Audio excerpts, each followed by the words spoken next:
विषयों के अंदर आ गया, जो वो गिर गया, फिर वो जो गिर गया तो वो संसार में आ गया, ठीक है। और जो विषयों से निकल गया वो अपने स्वरूप में आ गया। यही ज्ञानी और अज्ञानी की बात कल चल रही थी, है ना। सुषुप्ति की अवस्था बताई थी, जागृत में सुषुप्ति, अज्ञान वाली नहीं, ज्ञान वाली सुषुप्ति।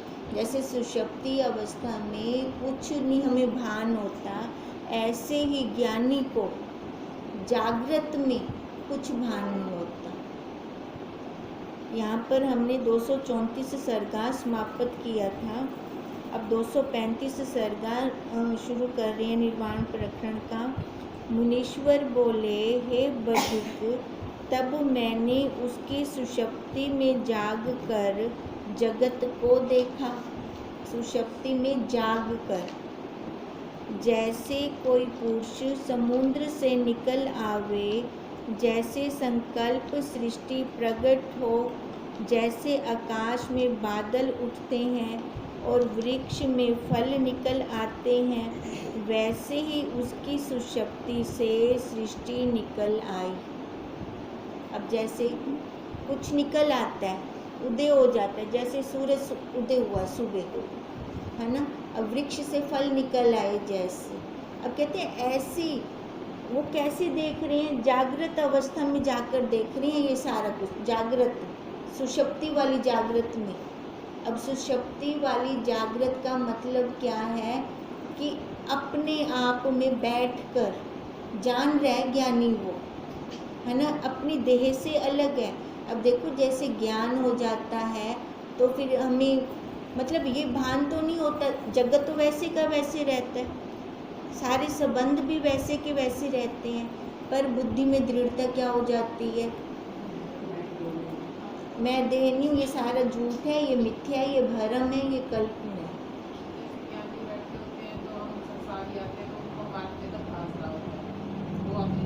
पर वो अपनी स्वरूप में होते हैं, है ना। देखने को तो उनका आकार वही दिखेगा, ठीक है, आकार वही है, क्या बाहर का भी वही हैगा, क्रिया भी वही है जैसे आम संसारियों की होती है, पर उनमें अंतर कितना होता है, आम संसारी में और उनमें ज्ञानी में अंतर कितना होता है, उनकी दृष्टि अलग होती है, समझ अलग होती है, बिल्कुल ही। हाँ, सारा कुछ देख रहे हैं वो, कहीं वो रुकते नहीं है, कहीं उनको राग द्वेष नहीं होता। हम कई बार बच्चों को देखते हैं वो गलत क्रिया कर रहे होते हैं, उस टाइम हम उनको डांट देते हैं, है ना, पर उनके प्रति हमारे मन में गांठ नहीं बंधती, द्वेष नहीं आता हमें। क्यों नहीं आता? क्योंकि हमें पता है कि वो बच्चा है, बच्चा ही ऐसे कर्म करता है, ऐसी क्रिया करती है। ऐसे ज्ञानी अपने आप में बैठकर हम शरीकों को, हम तो उनके सामने बच्चे ही हैं, है ना, हमें उल्टी पुल्टी क्रिया करते हुए देखते हैं, पर उनके अंदर द्वेष नहीं आता, वो गांठ नहीं बंधती, क्योंकि वो समझ रही होती हैं कि ये शरीर से तो बड़े हो गए हैं, पर वैसे बच्चे हैं ये, है ना। हम जैसे बच्चा कोई गलत कर्म करती है, क्रिया करते हैं, तो उसको हम समझाते हैं, चाहे डांट से चाहे प्यार से। ऐसे ज्ञानी हमें समझाते हैं, उनके मन में हमारे प्रति कोई द्वेष नहीं होता। अब यही बात चल रही है, वो तो बैठे अपने स्वरूप के अंदर है ना। हम उनको क्रिया करते हुए देखकर समझते हैं साढ़े वर्गीयता है, हमारी जैसी तो क्रिया कर रही है, ये बुद्धि का फेर है ना, क्योंकि हमारी बुद्धि खुली नहीं है इतनी कि हम उस अवस्था को समझ सकें उनकी। जैसे आकाश में बादल उठते हैं, ऐसी वैसी उसकी सुषुप्ति की सृष्टि निकल आई, मानो आकाश से उड़ आई, या मानो कल्प वृक्ष से चिंतामणि निकल आई। जैसे शरीर के रोम खड़े हो जाते हैं, जैसे गंधर्व नगर प्रकट होता है, अथवा जैसे पृथ्वी से अंकुर निकल आता है, वैसे ही सृष्टि प्रकट हुई। जैसे भीत पर पुतलियाँ लिखी हैं और जैसे खम्भे में पुतलियाँ हों, वैसे ही मैंने सृष्टि को देखा। अज्ञानी को कुछ अचंभा नहीं होता, कुछ आश्चर्य नहीं होता ज्ञानी को। वो समझ रहा है कि ये सारी सृष्टि खाली कल्पना मात्र है। मैं चाहूँ तो उदय कर दूँ इस सृष्टि को, मैं चाहूँ तो इस सृष्टि को लय कर दूँ। वो रुकता नहीं है ज्ञानी वहाँ पर। जैसे खंबे में पुतलियाँ निकली नहीं, परंतु शिल्पी कल्पना करता है कि इतनी पुतलियाँ निकलेंगी, वैसे ही अनहोती सृष्टि आत्म रूप स्तंभ से निकल आती है। बनी तो नहीं है ना सृष्टि, जैसे पुतलियाँ नहीं बनी हुई खंबे के अंदर, पर वो शिल्पकार के मन में है। जैसे हम कल कपड़े का उदाहरण ले रहे थे, वो दर्जी देख रहा है इस कपड़े में से क्या क्या निकल सकता है। निकला तो नहीं है तो वैसे कपड़े का थान, पर वो जो कल्पना कर रहा है वो खाली वही समझ सकता है ना, और तो कोई नहीं समझ सकता उस बात को। आत्म रूपी मिट्टी से पदार्थ रूपी पात्र निकलते हैं, परंतु यह आश्चर्य कि आकाश में चित्र होते हैं। आत्म रूपी मिट्टी से पदार्थ रूपी पात्र निकलते हैं, परंतु यह आश्चर्य है, आकाश के अंदर कुछ बन तो नहीं सकता। कितना बड़ा आश्चर्य है कि आकाश में भी चित्र बना रही हैं। कितना बड़ा आश्चर्य है कि उस थंबे में भी हम पुतलियों की कल्पना कर रहे हैं, पुतलियां बना रही हैं। आश्चर्य है ये। अब ये कितना बड़ा आश्चर्य है कि मन रूपी आकाश में मैंने माँ की उपाधि बना दी, पत्नी की उपाधि बना दी, बहन की उपाधि बना दी। ये कितना बड़ा आश्चर्य है। नहीं तो कोई बताए कि ये माँ है, पत्नी है, बहन है, नानी है, दादी है, चाची है, कोई बता सकते है देखकर। पर वो कल्पना कैसे बना ली हमने, उस कल्पना से दुखी और सुखी कैसे हो रही है। तो ये सारी कल्पना कहाँ पर है? मन में। तो यहाँ से तो मैंने सृष्टि बना दी। कितना बड़ा आश्चर्य है तो वो आत्मा है ना, है तो हम ब्रह्म, है तो वही स्वरूप सत्य चित आनंद रूप। पर सत्य चित आनंद रूप होते हुए भी हम क्या बन गए, है ना, शरीर को ओढ़ लिया हमने, किसी न किसी उपाधि में आ गए। और निराकार चैतन्य आकाश में मनुष्य पुतलियों की कल्पना कर रहा है तो नहीं, पर कितना कुछ हमने ये उपाधियां बना दी। हे बधिक, जैसे आकाश में मकड़ी के समूह निकल आते हैं, वैसे ही शून्य आकाश से सृष्टि निकलकर उस पुरुष के हृदय में मुझको स्पष्ट दिखने लगी। आकाश में मकड़ी के समूह, या कह लो बंधिया का पुत्र देख लिया मैंने, है ना, शस्य के सींग देख लिए, पर ये सत्य तो नहीं है। जिसने देखा वो खाली कल्पना से देख सकता है, ये ऐसे तो नहीं देख सकता। अब वो विशिष्ट जी कह रही हैं, ऐसे ही शून्य आकाश से ये सृष्टि जो उसके भीतर थी, है ना, जो वो सो रहा था उसके भीतर थी, ये सारी सृष्टि उस पुरुष के हृदय में मुझको स्पष्ट दिखने लगी, क्योंकि वो अंदर थे ना उसके, और तन मात्रा अपनी जोड़ दी थी उन्होंने। और वो जबकि था सुषुप्ति अवस्था में भी वो उसकी सृष्टि को देख रहे हैं। ये तब देखेंगे जब वो सुषुप्त में जागृत अवस्था में होंगे।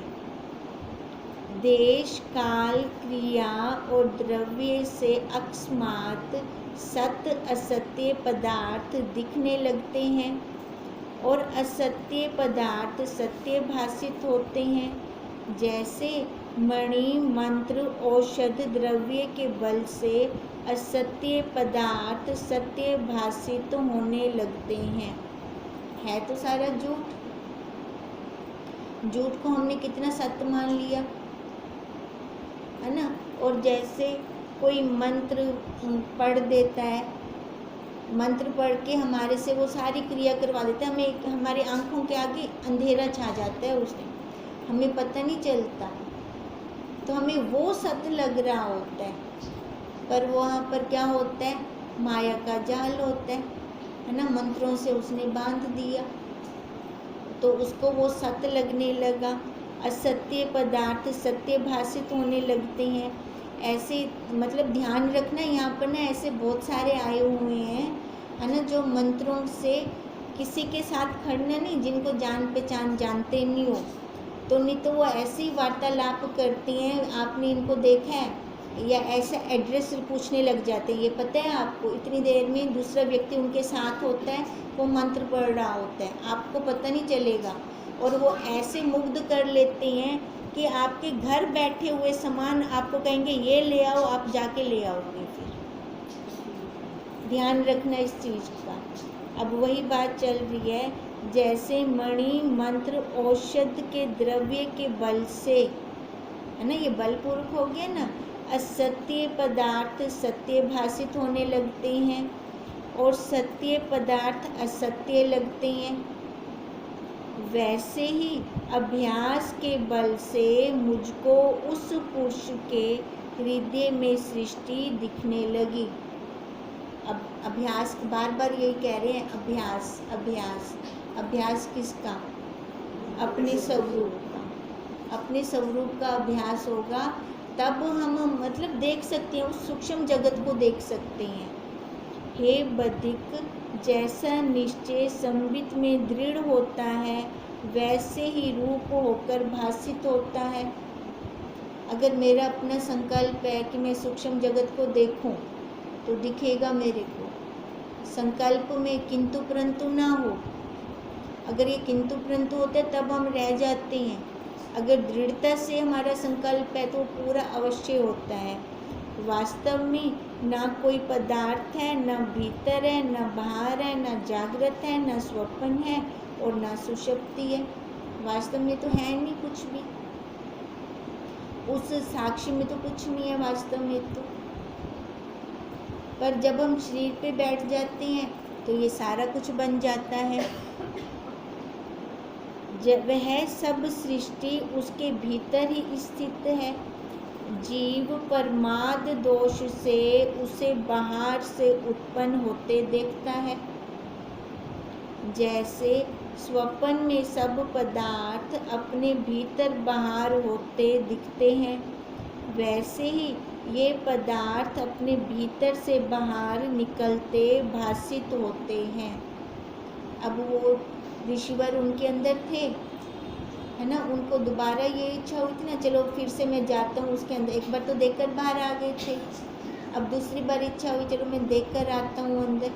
अब अंदर देखने गए तो उसकी सुषुप्ति अवस्था को देखा, पर सुषुप्ति अवस्था में वो उसके साथ तन्मय नहीं हुए, उनको ज्ञात रहा अपने स्वरूप का। और जैसे अंदर से बाहर भीतर ये पदार्थ निकलते दिखते हैं, उनको ये सारा कुछ दिख रहा था कि ऐसे उसके अंदर से ये सृष्टि निकल रही है। वो भले सुषुप्ति अवस्था में था, सुषुप्ति अवस्था उसकी अज्ञान वाली थी, पर ऋषिवर तो जागृत अवस्था में थे ना, वो देख रहे थे उसके अंदर क्या क्या है, क्या क्या मटेरियल है, क्या क्या सामान भरा पड़ा है। अब ये सामान, ये सारी जितनी सृष्टियाँ उन्होंने देखी उसके अंदर देखी, इतना मतलब उसके अंदर था ये सारा कुछ। हे बधिक, यह जगत जो आकार संयुक्त दिखता है सो सब निराकार है, वरना कुछ भी नहीं। हम बैठे हैं सारे आकारों वाले बैठे हैं। अब आकार ये सत्य होता तो लय को न जाता। बताओ किसका आकार लय को नहीं जा रहा?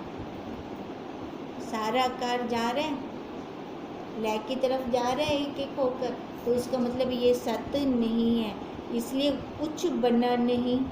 ब्रह्म सत्ता ही अज्ञान से जगत रूप दिखती है सारे वही ब्रह्म, है ना, पर अज्ञानता के कारण हम एक दूसरे के साथ संबंध जोड़कर बैठ गए हैं।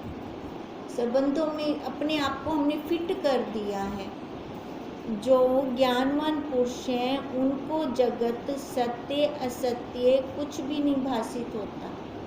तो उनको फिर क्या लगता है ज्ञानवान को? अपना स्वरूप, क्योंकि उनकी दृढ़ता होती है। कहाँ होती है अपनी दृढ़ता? अपने स्वरूप पे, कि ये सारी माया है, बना कुछ नहीं है।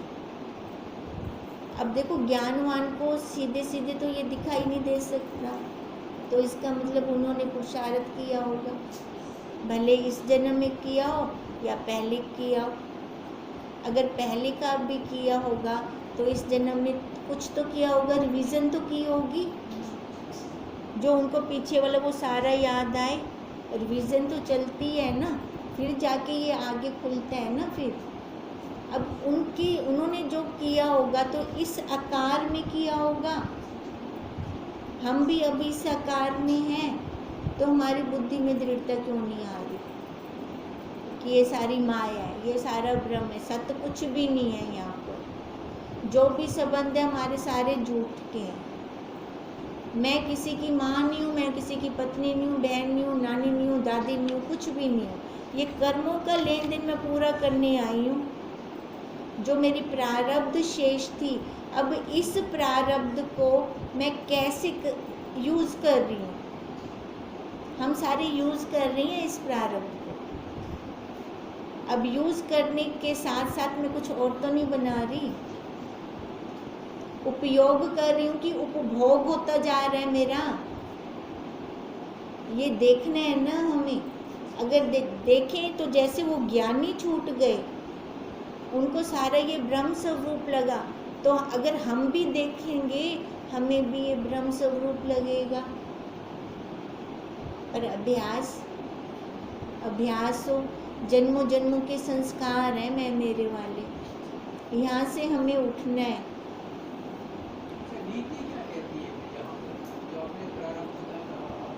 प्रारब्ध में नीति ने हमें स्वतंत्र बनाया।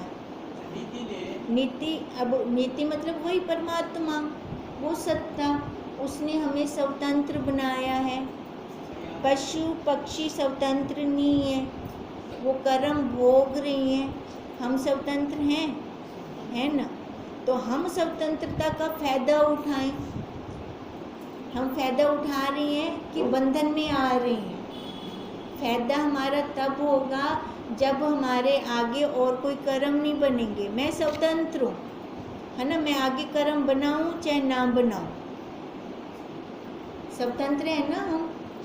अब नीति यही कहती है कि मैंने तेरे को स्वतंत्र बना दिया, तो वापस मेरे पास आता है कि नहीं आता, या इस माया में रुल जाता है। नीति यही कहती है, उसने छोड़ दिया हमें स्वतंत्र, बुद्धि साथ में हमें दे दी। बुद्धि से हम क्या करना चाहते हैं, है ना? ये देखें। अब हम ज्ञानवान जो पुरुष हैं उनको यह जगत सत्य असत्य कुछ भासित नहीं होता, केवल ब्रह्म सत्ता ही अपने रूप में स्थित दिखती है। और जो अज्ञानी हैं उनको भिन्न भिन्न नाम रूप भासित होते हैं। कैसे नाम रूप भासित हो रहे हैं? उनको आकार दिख रहे हैं, उनको आधार दिख रहे हैं। ज्ञानी को आधार दिख रहे हैं, और अज्ञानी को ये मेरी माँ है, ये मेरी बहन है, ये मेरा भाई है। अज्ञानी को यही आकारों वाली सृष्टि दिख रही है।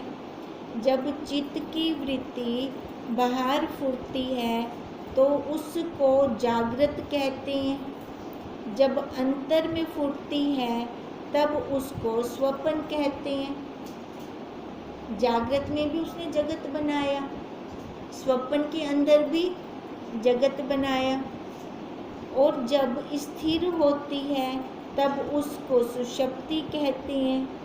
तो एक ही चित्त वृत्ति के तीन प्राय हुए, है ना? जागृत, स्वप्न और सुषुप्ति है। तो वो वृत्ति के अलावा तो कुछ नहीं है, कुछ वास्तव में नहीं। जगत के आदि में शुद्ध केवल आत्म सत्ता ही थी। जब हम पहली बार आए तब हम शुद्ध ब्रह्म थे। तब उसमें मैं मेरा नहीं था, पर मैं मेरा तो आया, क्योंकि अब बैठे हैं सबूत ही हो, है ना। मैं मेरा तो आया, और ये मैं मेरा कैसे आया? जब प्रमाद हो गया हमें अपने स्वरूप का, तब हमारे अंदर ये मैं मेरा पूरा, कर्मों की लीला शुरू हुई। कर्मों की लीला से आकार पे आकार, आकार पे आकार, आकार पे आकार लिए। अब दोबारा खुश नसीब है कि मनुष्य शरीर में बैठे हैं और ये गुरु का ज्ञान हमें मिल रहा है। अब इसका फायदा उठाकर अब छूट जाए। पहले भी मनुष्य शरीर, अब भी मनुष्य शरीर, है ना। बाहर निकले होंगे तो मनुष्य शरीर से ही बाहर निकले हैं हम, तो अब वो हमें फिर से मिला हुआ है मनुष्य शरीर। अब अपनी वृत्तियों को समेट कर अपने आप में बैठे। उसमें जब चित्त संबित जगी, तब ये जगत रूप दिखने लगा। किसी कारण से जगत नहीं उपजा। अब जगत का उपजने का कोई कारण नहीं है। जगत ये अकारण है।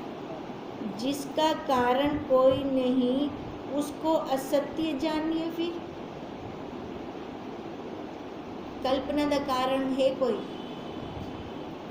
तो असत्य है ना, झूठ है ना वो। वास्तव में कुछ बना नहीं, सब जगत शांत रूप ब्रह्म ही है। तभी हम बार बार कहते हैं कि हम 10 दिन सतत क्रोध में नहीं रह सकते। ये बनावटी है क्रोध। सतत 10 दिन हम शांत स्वरूप रह सकते हैं। क्यों? वो हमारा स्वरूप है ना। अपने स्वरूप में तो हम मौज से रह सकते हैं, पर हम क्या करते हैं, बनावटी को ले आते हैं।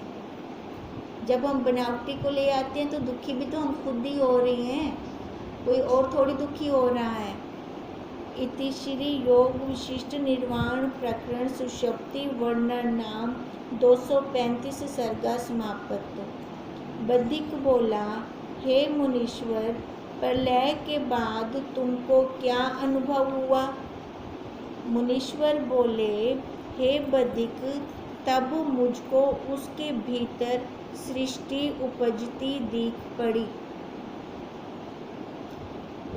उसका तो मन के अंदर तो थी, अभी सोया पड़ा था भले ही, पर उसके अंदर तो थी। अब उसके अंदर से तो सृष्टि खत्म नहीं हुई। अपने पुत्र, कलत्र, स्त्री आदि संपूर्ण कुटुंब देख पड़ा। उसको देखकर मुझ में ममता जगी और पूर्व स्मृति भूल गई। अब देखो मुनीश्वर क्या कह रही हैं, तब मुझको उसके भीतर सृष्टि उपजती दिखी। अब वो अपने देख रही हैं, अपनी पहले वाली स्मृति भूल गई कि मैं ज्ञानवान हूँ, मैं अपने स्वरूप में बैठा हूँ, वो भूल गए। अब क्या कह रही हैं कि अपने इस पुत्र को, परिवार को देखकर मेरे अंदर ममता जगने लगी और पूर्व स्मृति भूल गई। अपनी 16 वर्ष की आयु दिखी। मैं गृहस्थ आश्रम में स्थित हुआ। तब राग द्वेष सहित मुझको जीव के धर्म फुर आए, क्योंकि मुझको दृढ़ बोध ना हुआ था। अब पहले वाली अवस्था बता रही हैं अपनी। वो सारा अभ्यास से दृढ़ता आती है ना। जब हम अभ्यास करते हैं, नहीं तो ये संसार इतनी जल्दी जाता थोड़ी है। हे बद्रिक, जब दृढ़ बोध होता है तब राग द्वेष आदि जीव धर्म चला नहीं सकते। जब दृढ़ बोध होता है तो राग द्वेष हमें चला नहीं सकते, हम वहाँ पर रुक नहीं सकते। अब दृढ़ता किस चीज़ की है ना। देखिए हमारा पलड़ा, एक तरफ संसार है, एक तरफ हमारा स्वरूप है। पलड़ा भारी कौन सा है? जो पलड़ा भारी होगा ना, वही संस्कार अंदर से बाहर निकलेंगे हमारे। और संसार को असत्य जानकर कोई वासना नहीं होती, जब अपने स्वरूप की दृढ़ता होती है। इस कारण जीव चलायमान नहीं होता। जिसको बोध की दृढ़ता नहीं हुई उसको जगत की वासना खींच ले जाती है। जो बीच में झूले खा रहे हैं, है ना, दृढ़ता नहीं है उनको, तो थोड़े से विषय आएंगे तो वो उधर लपट हो जाएंगे, फिर वहाँ चले जाएंगे।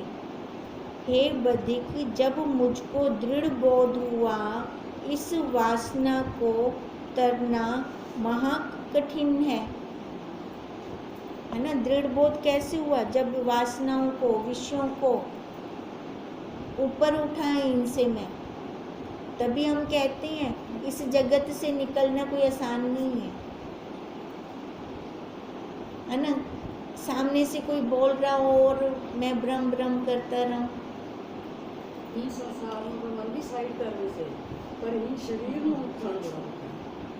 क्योंकि वो तो अलग है। वो तो बहुत कुछ अपने पास युक्तियां हैं इधर उधर होने की, है ना, वहाँ से तो निकल जाएंगे। वो पता है क्या होता है, जब दृढ़ता हो जाएगी ना, फिर निकल जाएंगे हम वहाँ से। दृढ़ता के बिना हम निकल नहीं सकते। इतनी दृढ़ता हो कि सामने कोई बोल रहा है तो अंदर ही ना जाए, अपना ही महावाक्य चल पड़े, है ना। या हमें लगी ना, इससे भी ज़्यादा वाली दृढ़ता हो, लगेगा तब नहीं जब मेरा कोई संबंध नहीं होगा उसके साथ। ये जब हम करते हैं ना,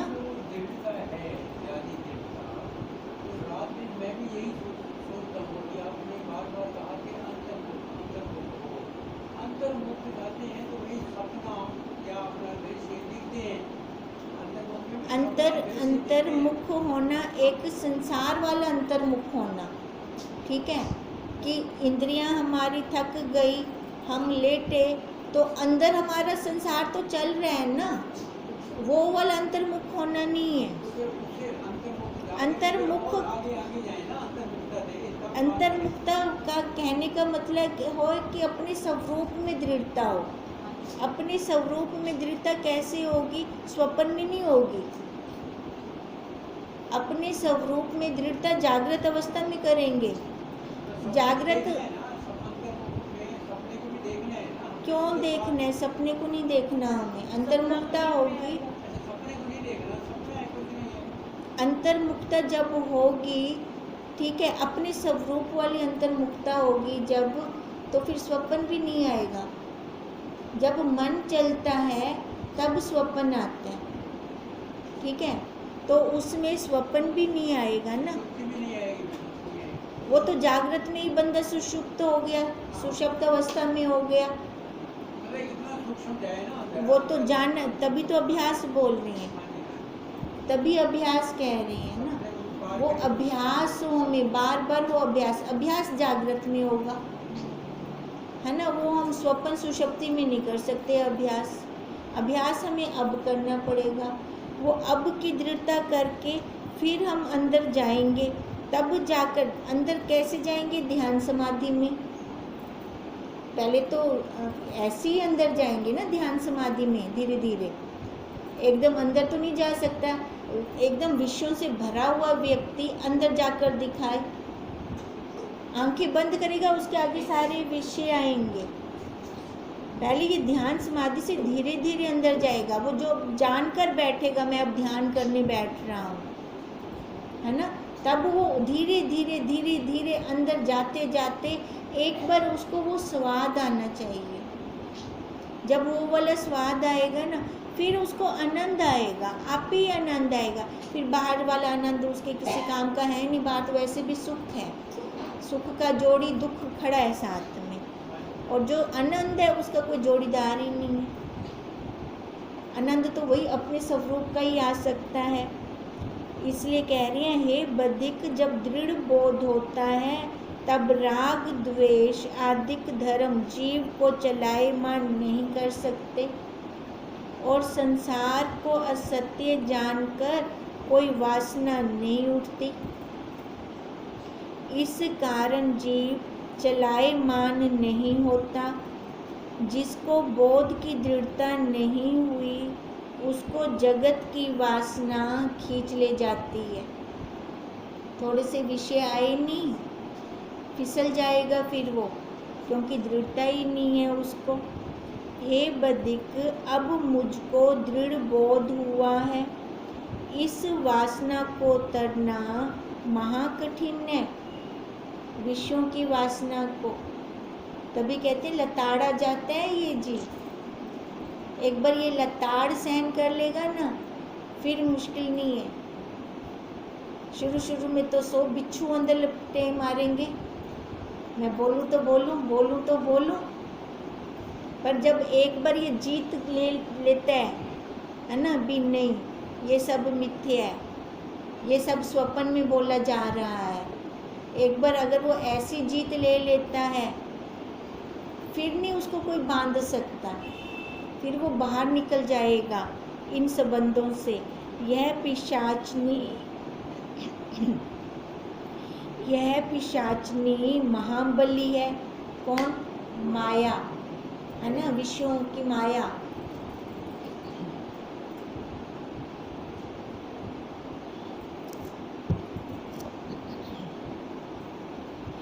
चिरकाल से दृश्य का अभ्यास न होने के कारण यह चला ले जाती है।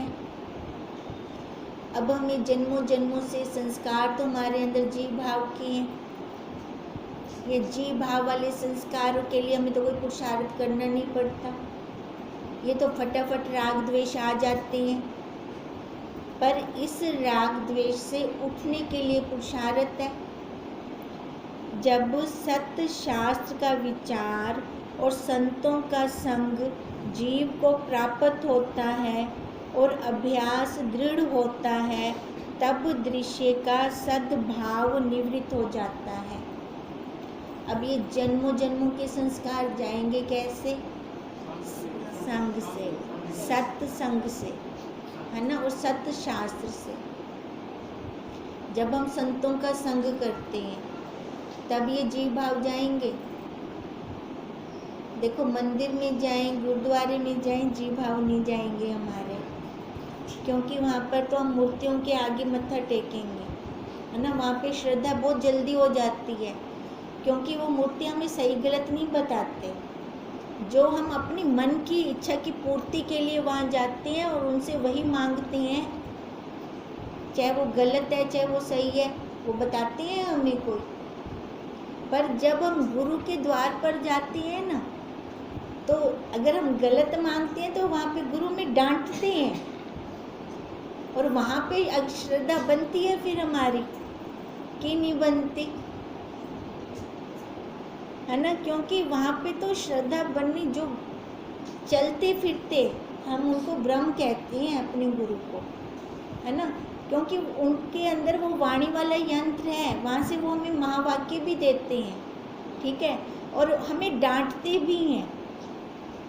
फिर हमारी उन पे श्रद्धा ईश्वर जैसे ही हो, कई तो डांट से ही भाग जाते हैं, या गलत गलत विचार आ जाते हैं श्रद्धा ना होने के कारण।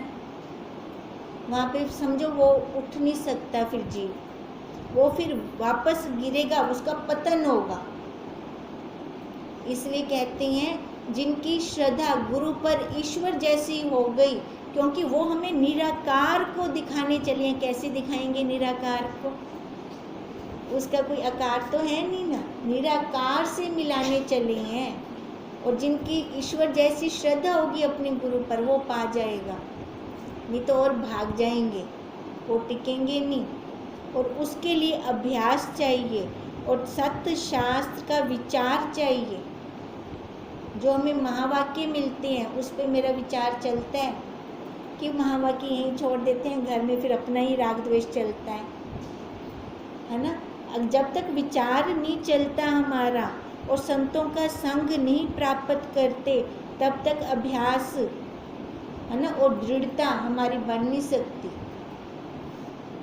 जैसी दृढ़ता होगी तब ये जीव, ये संसार अपने आप मिथ्या लगेगा और अपने आप छूटने लगेगा। तब दृश्य का सद्भाव निवृत्त हो जाएगा। तब क्या लगेगा? सब ब्रह्म है, अपना स्वरूप ही दिखेगा, है ना। तब उसके लिए देखो पुरुषार्थ तो करना पड़ेगा, ऐसे तो हम बाहर निकल ही नहीं सकते इस चक्र से हम। ओम तम नमामि,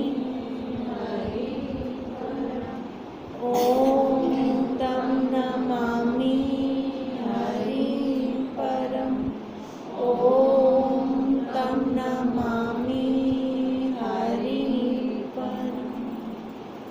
क्या निकले आज?